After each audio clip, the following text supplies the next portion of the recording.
Hello everyone, আজকে যে ব্লগটা তোমাদের সাথে আমি শেয়ার করছি সেটা হচ্ছে কালী পুজোর ব্লগ। আর এই কালী পুজোটা না আমি প্রায় 18 বছর ধরে দেখে আসছি।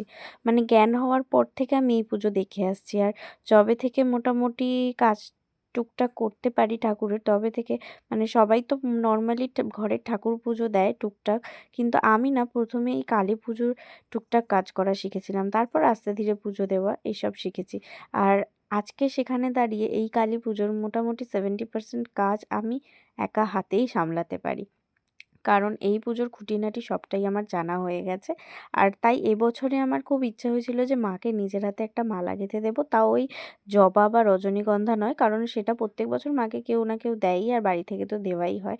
তো আমি সেই জন্য তার আগের দিনই 14ই ফেব্রুয়ারি ছিল, গিয়েছিলাম হাওড়াতে। আর ফুল নিয়ে এসেছিলাম এই সব জ সূর্যমুখী ফুল। মাকে মালা পরিয়ে লাস্ট অব্দি তোমাদের দেখাবো কেমন লাগছে।